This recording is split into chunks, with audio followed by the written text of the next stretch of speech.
నిరుద్యోగ తెలంగాణ దేశంలో నిరుద్యోగిత రేటు ఇలా కాంగ్రెస్ పాలనలో కొలువులు లేక కకావికలం అంటూ తెలంగాణలో బుసలు కొడుతున్న నిరుద్యోగం, ఉద్యోగాలు లేక ఉపాధి దొరకక యువత ఆగమాగం, నిరుద్యోగం అత్యధికంగా పెచ్చరిల్లిన రాష్ట్రాల్లో 8.9%తో దేశంలో నెంబర్ 1 తెలంగాణ అంటూ ఫైనాన్షియల్ సర్వీసెస్ సంస్థ బజాజ్ బ్రోకింగ్ రిపోర్ట్ 2025లో ఇగో తెలంగాణ 8.9కి వచ్చింది. కథ చూసిరా, నిరుద్యోగిత రేటు ఏ పరిస్థితుల్లో ఉందో చూడండి.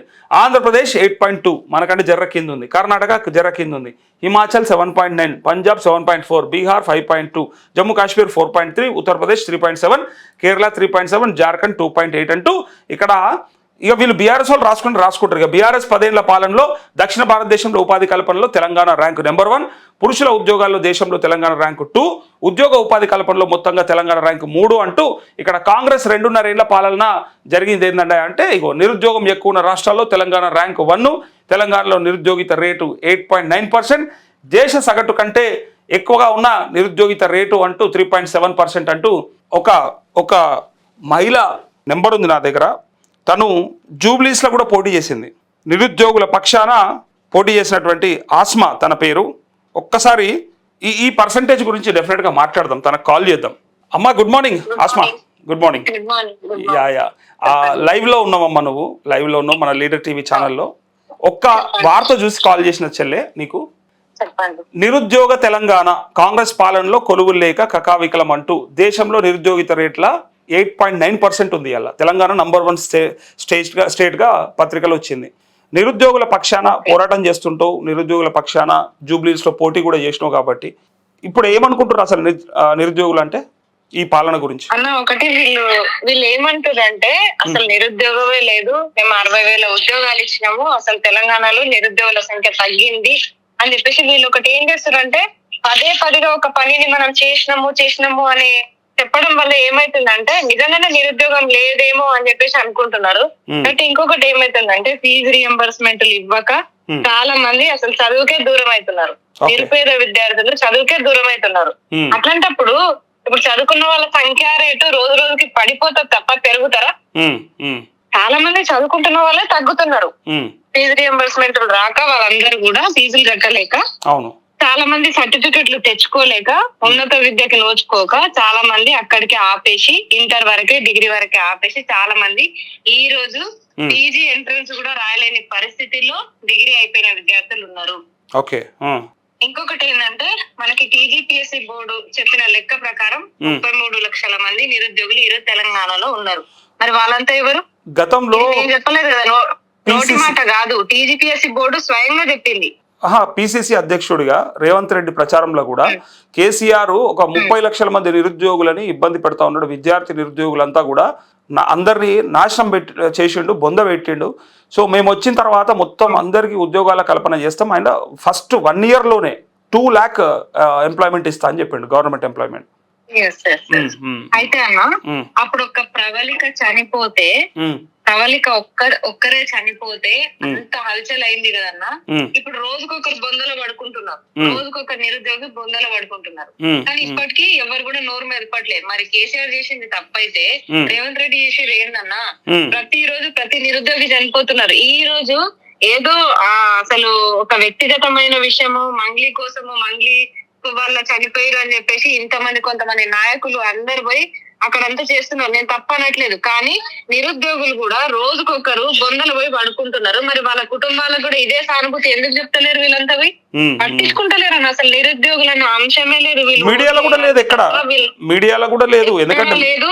ఇప్పటికీ 20 మంది చనిపోయారన్న, 20 మంది చనిపోయారు. బ్రేకింగ్ న్యూస్ ల కోసము చనిపోతే 20 మంది చనిపోతే వాళ్ళ కుటుంబాలని కనీసం పరామర్శించే స్థితిలో మేము కూడా తోటి నిరుద్యోగులమే. మా దగ్గర అంత ఫైనాన్షియల్ స్టేటస్ ఉండదు, మేము పోదామన్నా మేము లేదు.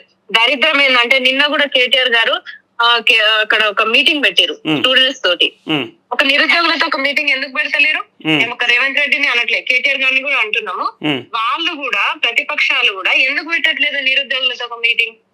ఇదే కేసీఆర్ గారు నిరుద్యోగులతో ఒక మీటింగ్ పెడితే మొత్తం సెట్ అయిపోతుందని అందరూ అనుకుంటున్నారు. ఎందుకంటే ఆయన ప్రతిపక్ష హోదాలో ఉన్నారు, బీఆర్ఎస్ పార్టీ అధినేత కాబట్టి వాళ్ళు పెడితే బాగుంటది అని చెప్పేసి నిరుద్యోగులందరూ వెహికల్లతో ఎదురు చూస్తున్నారు. అయినా సరే ఇటు అధికార పక్షము పట్టించుకోక, ఇటు ప్రతిపక్షము పట్టించుకోక అసలు ఏమైపోవాలి మధ్యలో అంటే రోజుకొకరు పోయి బొందలు పడుకోవాలి.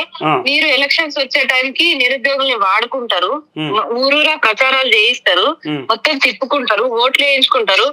అంటే కష్టపడేది మేము, అధికారంలో కూర్చునేది మీరు. తీరా చూస్తే నోటిఫికేషన్స్ ఉండవు. ఇప్పుడు మేమైతే చెప్పలేదు, మేము ఇన్ని రోజులు మేము ఉన్నాము నిరుద్యోగులం అని చెప్తుంటే మీరు పేడ్ ఆర్టిస్టులు అన్నారు మమ్మల్ని. అసలు మీరు చూస్తున్నారో లేదో ఒక నెల నుంచి నేను కూడా సైలెంట్ గానే ఉంటున్నా. ఎందుకంటే ఎన్ని నిందలని పడతాం చెప్పండి, ఎన్ని నిందలు పడతాము. కనీసం ఏజ్ రిలాక్సేషన్ కూడా పెంచలేని స్థితిలో ప్రభుత్వాలు ఉన్నాయి. ఇప్పుడు అటు బీఆర్ఎస్ గవర్నమెంట్ పెంచింది, 10 సంవత్సరాల నుంచి నోటిఫికేషన్లు లేవు తెలంగాణ వచ్చిన తర్వాత అని చెప్పేసి వాళ్ళు 12 సంవత్సరాలు పెంచి 46 years దాకా ఇచ్చారు ఏజ్ రిలాక్సేషన్. కానీ ఈ రోజు వయసు పెంచండి, వయోపరిమితి పెంచండి అని కూడా కొట్లాడాల్సిన దుస్థితి ఈ రోజు తెలంగాణలో ఉంది. ఇంత దారుణమైన సిచ్యువేషన్ లో నిరుద్యోగులు విద్యార్థులు ఉంటే ప్రతిపక్షాలు మాత్రం ఫీజు రీఎంబర్స్మెంట్ అని కొట్లాడుతున్నారు. ఆ నిరుద్యోగులకు ఉద్యోగాలని కొట్లాడరా? చదువుకున్న తర్వాత ఏం చేయాలి? ఒక కంపారిజన్ కూడా రాసిరమ్మ ఇక్కడ. గత 10 ఏళ్ల పరిపాలనలో తెలంగాణ నెంబర్ 1 ర్యాంక్ ఉండే దక్షిణ భారతదేశంలో అని చెప్పి ఉపాధి కల్పన గురించి, అట్లే పురుషుల ఉద్యోగాల్లో మన తెలంగాణ ర్యాంక్ 2 అని, అండ్ ఉపాధి కల్పనలో కూడా మొత్తంగా తెలంగాణ ర్యాంక్ 3 అని. ఓవరాల్గా వాళ్ళ 10 ఏళ్లలో బ్రహ్మాండంగా మన ప్లేస్ అంటే టాప్లో ఉన్నటువంటి మనం ఎలా కింద పడిపోయినామని చెప్పడానికి కొంత కంపారిజన్ వచ్చింది. 2.5 ఏళ్లనే ఇంత దరిద్రంగా అయిందని. అంటే రేవంత్ రెడ్డి వైఫల్యమా లేకపోతే? చెప్పొచ్చు, రేవంత్ రెడ్డి వైఫల్యమే. ఎందుకంటే అప్పుడు ఎందుకు ఎక్కువందంటే నేను చెప్తా. ఒకటి, ప్రభుత్వ రంగంలో అంటే గవర్నమెంట్ సెక్టర్ లో ఉద్యోగాలు ఇవ్వలేదు, కానీ ప్రైవేట్ సెక్టర్ లో అయితే చాలా మంది సెటిల్ అయిపోయారు అన్న. ఐటీ రంగంలో గానీ వేరే విధంగా చాలా మంది సెటిల్ అయిపోయారు. అది ఐటీ డెవలప్మెంట్ అద్భుతం, అసలు అది అయిపోయింది. కానీ ఇప్పుడు ఏమైతుందంటే అటు ప్రైవేట్ రంగంలో లేవు, ఇప్పుడు గవర్నమెంట్ రంగంలో లేవు. లేనప్పుడు మనకి నిరుద్యోగులు ఎట్లా తగ్గుతారు? అసలు జాబ్స్ ఎట్లా, ఉపాధి కల్పన లభించిందని మనం ఎట్లా చెప్పగలుగుతాం? ఇక్కడనే కనిపిస్తుంది. అప్పుడేమో ప్రైవేట్ ఉద్యోగాలు, అప్పుడే ఐటీ రంగం డెవలప్ అవుతుంది కాబట్టి చాలా మందికి ఉద్యోగాలు లభించినాయి. కానీ ఇప్పుడు అట్లా లేదు. ఈయనకి ఎల్లో తెలియదు మళ్ళా తెలియదు అన్నట్టు అయిపోయింది. తల తెలియదు, తోక తెలియదు, ఏది ఎక్కడ చేయాలో తెలియదు. ఉన్న ఉద్యోగాలు కూడా వాళ్ళ సర్కిల్, వాళ్ళకి కావాల్సిన ఇప్పుడు మనం చూసినాం, ఒక వాయిస్ రికార్డింగ్ విన్నాము, డైరెక్ట్ లైవ్. కొండ సురేఖ గారు మా రిలేటివ్ ఒక ఆయన ఉన్నారు, జాబ్ పెట్టించాలంటే శ్రీధర్ బాబు గారు పెట్టించారు. అట్లా చాలా మంది ఎవరు కాదు, తెలిసిన వాళ్ళు కాదు అమ్మా, తెలిసిన వాళ్ళు కాదు, మా అన్న మనమడు అని క్లియర్ గా, మా అన్న మనమడు అన్న పంపాలన్న అంటే పంపు నువ్వు పంపు, నీకు ఎందుకు, నాకు పంపు, నేను చూసుకుంటా అని చెప్పంటాడు. అదే అట్లా అంత క్లియర్ గా వాళ్ళ ఉద్యోగాల కోసం ప్రయత్నం చేస్తారు. ఇప్పుడు వాళ్ళు సెటిల్ అయిపోతున్నారు, వాళ్ళే రికమెండేషన్ల మీద జాయిన్ అయిపోతుంటే, ఇప్పుడు ఒక పల్లెటూరు నుంచి వచ్చి ఒక ఏదో శ్రీ చైతన్య నారాయణ కాలేజీలో కష్టపడి చదువుకొని, మల్లారెడ్డి కాలేజీలో బీటెక్లు ఇంజనీరింగ్లు చేసి ఇవన్నీ చదువుకున్న విద్యార్థులు ఏదో ప్లేస్మెంట్ వస్తుంది చేద్దాము అనుకునే టైంలో వీళ్ళు రికమెండేషన్ల మీద వీళ్ళు రాజకీయ పార్టీ నాయకులు మొత్తం సెటిల్ అయిపోతుంటే కష్టపడి చదువుకున్న వాళ్ళకి ఉద్యోగాలు ఎక్కడొస్తాయి? ప్రభుత్వ రంగంలో అసలు పక్కన పెడితే ప్రైవేట్ రంగంలో కూడా వచ్చుడు కష్టం ఉంది. ఇప్పుడు వచ్చుడు కష్టం ఉంది. అట్లాంటప్పుడు ఉపాధి ఇచ్చినాము అని అంటే అసలు నిజంగా మాటలు వస్తలేవన్నా ఇంకా చేతలతోనే సమాధానం చెప్పబుద్ధి అవుతుంది రేవంత్ రెడ్డికి. ఒక చిన్న ప్రశ్న ఏంటంటే, గత 10 ఏళ్లలోనేమో చాలా మంది మాట్లాడారు, మేధావులు కావచ్చు, విద్యార్థులు కావచ్చు, విద్యార్థి సంఘాలు కావచ్చు, నిరుద్యోగుల సంఘాలని సపరేట్గా పెట్టుకొని మరి అప్పుడు మాట్లాడారు. ఈ మరి 2.5 ఏళ్ళల్లో మరి సరే ఫస్ట్ ఇయర్లో వీళ్ళు 2 లక్షలు వేస్తామని వేయలేరు, యువ డిక్లరేషన్ అన్నారు, ప్రియాంక గాంధీని తీసుకొచ్చి అవన్నీ కూడా చేయలేదు కదా. ఇప్పుడు ఎందుకు నోరు మూసుకొని ఉన్నారు, మాట్లాడతలేరు అని ప్రజలు కొంతమంది అడుగుతున్నారు. చాలా మంది అప్పుడు మాట్లాడిన ఇప్పుడు మాట్లాడతలేరు. అప్పుడు కొట్లాడిన కోదండరాంకి ఎమ్మెల్సీ వచ్చాయి, రియాజ్ సార్ కి పదవి వచ్చాయి, వెంకట్ బల్మురన్నకి పదవి వచ్చాయి. ఇప్పుడు ఎవరెవరైతే ముందుండి ఆకునూరు మురళి సార్ కి పదవి వచ్చాయి. ఇప్పుడు పదవి రంది ఎవరంటే ఒక మైపాల్ యాదవ్ కి ఒక అస్మకే కదా. ఇప్పుడు మాట్లాడుతుంటా మరి మైపాల్ యాదవ్ గారు, మైపాల్ యాదవ్ కూడా మాట్లాడతారు. కానీ ఇంకొకటి ఏంటంటే, ఇప్పుడు నేను కూడా ఎందుకు నెల నుంచి సైలెంట్ ఉన్నా అంటే, స్పష్టంగా చెప్తానా, నిరుద్యోగులు ఎంత దరిద్రులు అంటే వీళ్ళని కూడా అంట ఏజ్ రిలాక్సేషన్ కూడా ఇస్తలేరు. 34 years వరకు ఉంది అంటే కూడా ఏజ్ అయిపోయిన వాళ్ళు కూడా బయటికి రాని పరిస్థితి. అంటే ఒకరు వస్తే వాళ్ళ మీద నిందలేస్తారు, పేడ్ బ్యాచ్ అంటారు. అంటే మా రెస్పాన్సిబిలిటీ వీళ్ళ పైన ఉండదన్నా, మమ్మల్ని మేము నిందలు పడ్డా ముందుకొచ్చి కొట్లాడేటప్పుడు నేను కూడా అమ్మాయినన్నా, ఇష్టం వచ్చినట్టు మీరు పేడ్ బ్యాచ్లు ఎవరో చేస్తారు. ఈ రోజు దాకా అన్న నిజం చెప్పండి, కేటీఆర్ అనే పర్సన్ ఈ రోజు దాకా మమ్మల్ని కలిసినట్టు చరిత్రలో ఉందా? నన్ను కలిసినట్టు ఉందా? ఎక్కడైనా ఉందా? కనీసం కేటీఆర్ కాదు కదా, కేటీఆర్ పిఏ కూడా కలిసే పరిస్థితి ఉండదు. అలాంటిది వీళ్ళు నిందలేస్తారు. కేటీఆర్ ని కలుస్తారు, వాళ్ళని కలుస్తారు, వీళ్ళని కలుస్తారు అంటే ప్రతిపక్ష నాయకులు ఇప్పటిదాకా కూడా మమ్మల్ని కలిసిన దాఖలాలు లేవు. అలాంటిది నిందలు ఎందుకు పడతాం మేము? పోయిన రోజులు ఇటు ప్రతిపక్షాలు ఇట్లా ఉన్నాయి, అధికార పక్షం ఇట్లా ఉంది, నిరుద్యోగులు ఇట్లా ఉన్నారు, కొట్లాడి అలసిపోతున్నాం. 3 సంవత్సరాల నుంచి రెగ్యులర్ గా బయట తిరుగుకుంటూ ఎండనక వానక తిరుగుతుంటే తీరా చూస్తే ఇక్కడ పరిస్థితి ఇట్లా ఉంది. ఏజ్ రిలాక్సేషన్ కూడా పెంచలేని స్థితిలో గవర్నమెంట్ ఉంది. ఒక నోటిఫికేషన్ ఆల్రెడీ వచ్చింది గ్రేడ్ 2 పోస్టులు, 34 years ఏజ్ రిలాక్సేషన్ అంటే దాంట్లో అప్డేట్ చేసుకున్న వాళ్ళు 7 lakhs మెంబర్స్ ఉన్నారట. ఇప్పుడు టీజీపీఎస్సీ ఓటీఆర్ అప్డేట్ చేసుకున్న వాళ్ళు, ఓటీఆర్ అప్డేట్ చేసుకున్న వాళ్ళు మాత్రమే అప్లై చేసుకోవాలి. అట్లాంటప్పుడు 34 years అయిపోయిన వాళ్ళ పరిస్థితి ఏంది? ఆ 7 lakhs లో ఎంత మంది ఉంటారు? ఒక 2 లక్షల మంది అప్లై చేసుకుంటారు. బీజెడ్సీ చేసిన వాళ్ళు, ఇది మ్యాథ్స్ చేసిన వాళ్ళు. తర్వాత మిగతా వాళ్ళ పరిస్థితి ఏంది? నోటిఫికేషన్స్ ఆల్రెడీ స్టార్ట్ అయిపోయినాయని వాళ్ళు చెప్తున్నారు. నెలకు ఒక నోటిఫికేషన్ ఇస్తారంట. 2800 పోస్టులతోటి నెలకు ఒక నోటిఫికేషన్. అంటే ఏ నోటిఫికేషన్ ఇస్తారో తెలియదు, 1-2 పోస్టులతోటి నోటిఫికేషన్స్ ఇస్తారు. తీరా చూస్తే ఎట్లుంటదంటే బ్లేమింగ్, అన్ని నోటిఫికేషన్ ఇచ్చినాము అంటే అన్ని రకాల నోటిఫికేషన్ ఇస్తారు, కానీ పోస్టులు మాత్రం 1-2 ఉంటాయి. అట్లాంటప్పుడు 1-2 వస్తాయి. 30 లక్షల మంది నిరుద్యోగులకి మీరు 30 పోస్టులు ఇవ్వకుండా నెలకు ఒక నోటిఫికేషన్ ఇస్తే మిమ్మల్ని ఏం చేయాలి? కానీ లేదన్నా, ఇప్పుడు సైలెంట్ ఉన్నామని కాదు, ఖచ్చితంగా అసలు నేను ఏం చేస్తానో నాకే తెలియదు. అసలు ఉద్యోగాల నోటిఫికేషన్లు కరెక్ట్ గా అన్ని పోస్టులతో ఇస్తేనే బతికిపోతారు వీళ్ళు. లేకపోతే మాత్రం ఎంత దాకా ఆల్రెడీ కేసులు అయినాయి అన్న. ఇంకా వీళ్ళు చేసేది ఏముంది? ఎట్లయితే అట్లయితది, గట్టిగానే దిగాలని నేను కూడా ఫిక్స్ అయినా. నేను అదే ఆలోచిస్తున్నా. తక్కువ పోస్టులతో ఇస్తే ఒక 1000 మంది కూడా ఉద్యోగాలు రాకపోతే అసలు ఎందుకు ఆ బోర్డు ఎందుకు? ఈయనకి సీఎం పదవి ఎందుకు? విదేశాంగ మంత్రి ఎందుకు ఈయనకి? ఓకే, మరి జాబ్ క్యాలెండర్ గురించి కూడా ఫైట్ చేస్తున్నట్టు కనిపిస్తలేరు. అంటే ఎప్పుడో ఒకసారి కుదిరితే మాట్లాడుతున్నారు, లేకపోతే లేదు విద్యార్థులు కూడా. జాబ్ క్యాలెండర్ ఏడుందన్న? ఇప్పుడు 3 years అయిపోయింది, 3 సంవత్సరాలు ఇయర్ క్యాలెండర్ అయిపోయింది. ఎక్కడ జాబ్ క్యాలెండర్ అసలు? ఇంకొక 6 నెలలు అయితే ఇంకో కొత్త ఇయర్ కూడా వస్తుంది. అట్లాంటిది జాబ్ క్యాలెండర్ అని ముచ్చటలేదు. వాళ్ళు ఇప్పుడు యూపీఎస్సీ కరాలో మేము ఇస్తాము అని చెప్పేసి అన్నారు. వీళ్ళకి మాట మీద చిత్తశుద్ధి లేదు. ఎవరెవరైతే ముందుండి కొట్లాడారో వాళ్ళందరికీ పదవులు వచ్చినాయి. ఆఖరికి నేను అనుకున్నా కదా, ఆకులూరి మురళి సార్ అన్న మా సైడ్ నిలబడతారు అనుకున్నా గానీ పదవి వ్యామోహంలా అసలు ఇంత దారుణంగా వ్యవహరిస్తారు. అసలు ఈయనకి కోదండరామ్ సార్కి కూడా ఇప్పుడు ముసలితనానికి పదవి అవసరమేమో నాకు అర్థమైతలేదు. ఆయన సంబరాలు చేసుకుంటున్నాడు, రంగులు వేసుకుని సంబరాలు చేసుకుంటున్నాడు ఆయన. అసలు ఆయనకు అవసరమా ఈ వయసులో? ఈ వయసులో ఇంకా 10 మంది నిరుద్యోగులకు మేలు చేస్తే తలుచుకుంటారు. అట్లాంటిది ఈ ముసలితనానికి పదవి తెచ్చుకుని ఇప్పుడు ఆయన చేసేది ఏముంది? మాకేమైనా న్యాయం చేసేటోడా? అసలు ఎమ్మెల్సీ తెచ్చుకుని లాభం ఏందో నాకు అర్థమైతలేదు. పదవుల మీద పదవులు తెచ్చుకుంటారు, రంగులు పూసుకుంటారు, వాళ్ళు హ్యాపీగా ఉంటున్నారు తప్ప తెలంగాణలో ఉండే నిరుద్యోగులు గోసపడుతున్నారు అని చెప్పేసి వాళ్ళకి అర్థమైతలేదు అసలు. అంటే కోదండరామ్ సార్ కి ప్రాబ్లం ఏంటంటే అప్పుడు జేఏసీ చైర్మన్ గా ఉండి సరే ఏ పదవి తీసుకోలేదు, పైగా కేసీఆర్ కూడా ఒక మాట అన్నాడు, ఆయన నువ్వు సర్పంచ్ కన్నా గెలిచినావా నీ మోకానికి అన్నాడు కదా, కాబట్టి ఒకసారి చట్టసభల కన్నా పోదామని అనుకున్నట్టున్నాడు, టార్గెట్ పెట్టుకున్నట్టున్నాడు. అంటే ఆయన 10th గా తీసుకుని నువ్వు సర్పంచ్ కన్నా గెలిచినావా అంటే ఆయన మీద ఛాలెంజ్ తోటి ఈయన ఎమ్మెల్సీ అయిండు అంతే తప్ప తెలంగాణలో ఉండే ప్రజల పక్షాన మాత్రం ఆయన కాదన్నట్టు. ఆయన అవ్వలే, ప్రజల కోసము ప్రజలకు బాగు చేయడం కోసం ఏ నాయకుడు అవ్వలేదు అన్నట్టు. అంటే వీళ్ళు పోటాపోటీ మీద నువ్వు సర్పంచ్ అని అవుతావా అంటే అది 10th గా తీసుకుని వీళ్ళు కావాలని నేను అయ్యి చూపిస్తా చూడని అవుతారా? ఇట్లాంటి వాళ్ళని ఫస్ట్ ఎన్నుకునేటోళ్ళని అనాలి, ఫస్ట్ ప్రజలు అనాలి, ఇక్కడ మా స్టూడెంట్స్ అనాలి.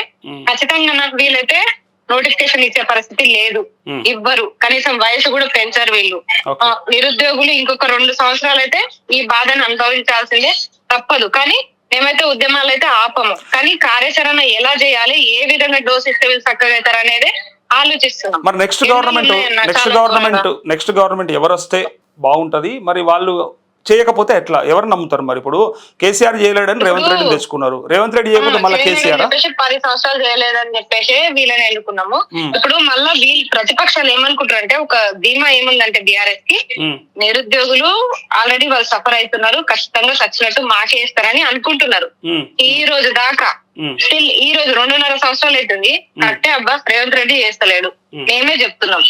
మరి నిరుద్యోగులతో కేసీఆర్ గాని కేటీఆర్ గాని ఎందుకు ఒక మీటింగ్ పెట్టలేదు ఇప్పటిదాకా? నిన్న కార్యవర్గ సమావేశంలో చెప్పినట్టుగా విన్నాం మనము. అంటే ఇంటర్మీడియట్ నుంచి యువతకి అవకాశాలు ఇస్తాము అంటున్నారు కదా. మరి 30 లక్షల మంది నిరుద్యోగులు ఉన్నారు, వాళ్ళందరికీ కూడా అవకాశాలు వచ్చే అవకాశం ఉండదు. ఎందుకంటే ఈ పార్టీలో సభ్యత్వం తీసుకొని ఈ బీఆర్ఎస్ లో కొట్లాడిన స్టూడెంట్స్ కి అవకాశం ఉంటుండొచ్చు, అందరికి ఉంటుంది. ఎట్లా చెప్పగలుగుతామన్నా? బయట కొట్లాడేటోళ్ళని మమ్మల్ని ఇప్పటికీ అన్ని పార్టీలు నౌకర్లుగానే చూస్తున్నారు. వీళ్ళు ఏముంది, ఏ పార్టీనో కొట్లాడతారులే అన్నట్టే చూస్తారు తప్ప ఇప్పుడు వాళ్ళ విద్యార్థి సంఘాలను కాదని మాకైతే అవకాశం ఇచ్చే అవకాశం ఉండదు.